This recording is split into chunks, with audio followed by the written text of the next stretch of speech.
নমস্কাৰ বন্ধু বান্ধৱীসকল, পোনপ্ৰথমে আপোনালোকলৈ শ্ৰদ্ধা জ্ঞাপন কৰিছোঁ।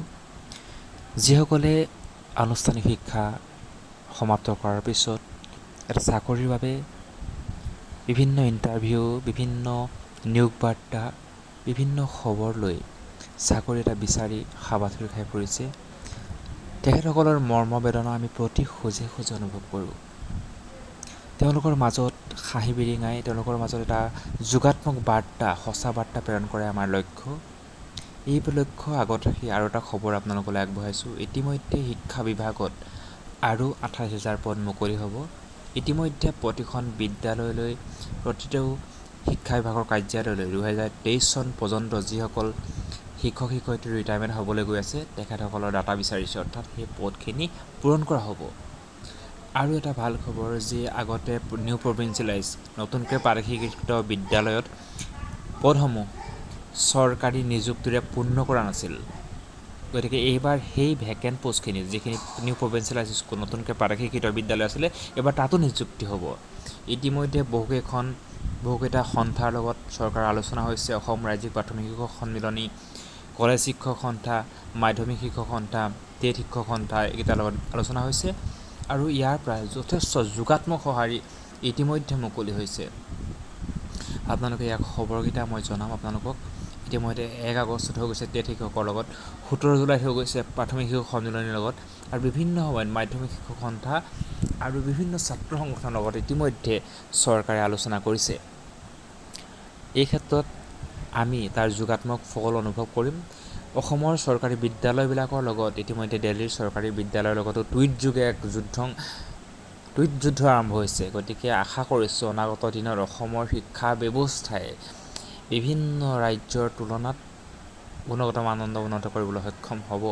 ইতিমধ্যে মুখ্যমন্ত্ৰীৰ লগত আলোচনা হৈছে, শিক্ষামন্ত্ৰীৰ লগত আলোচনা হৈছে। ইতিমধ্যে পদ সৃষ্টিৰ বাবে তেওঁলোকে অফিচিয়েল কাম ইতিমধ্যে আৰম্ভ কৰিছে। এই ফটো আপোনালোকলৈ প্ৰদান কৰিছোঁ, যে এটা সঁচা বাৰ্তা। পদ 28,000 ওচৰা-ওচৰি পদ সৃষ্টি হ'ব।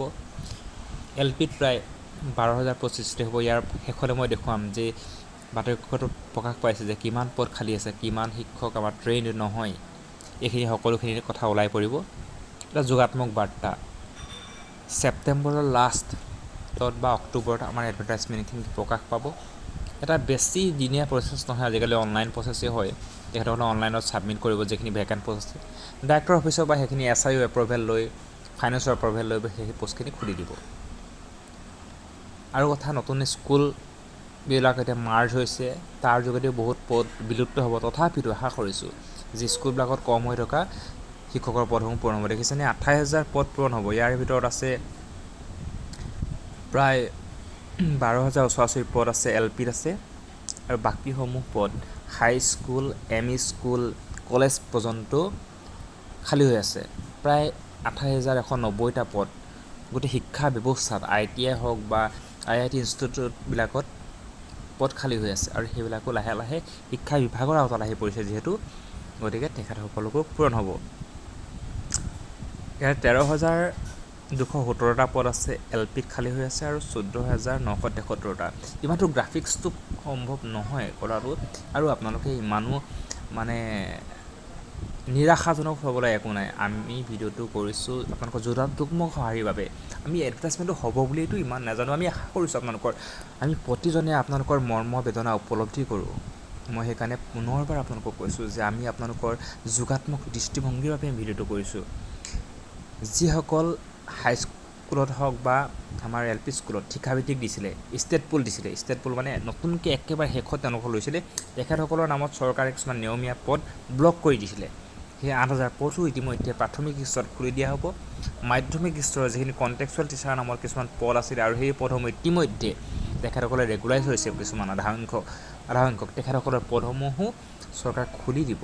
কাৰণ এই পদখিনি যেতিয়া ব্লক কৰিছিলে, তেতিয়া কোৱা হৈছিলে যে এই পদখিনিৰ এগেইনষ্টত যিখিনি নিযুক্তি দিয়া হৈছে, সেই তাৰ বাবে নিয়মীয়া পদ 8,000 ব্লক কৰি দিছোঁ LP আৰু MEত, আৰু হাইস্কুলতো তেনেধৰণে ব্লক কৰি দিয়া হৈছিলে। এতিয়া চৰকাৰখনে মুকলি মনেৰে শিক্ষক নিযুক্তিৰ এটা পদ দিছে।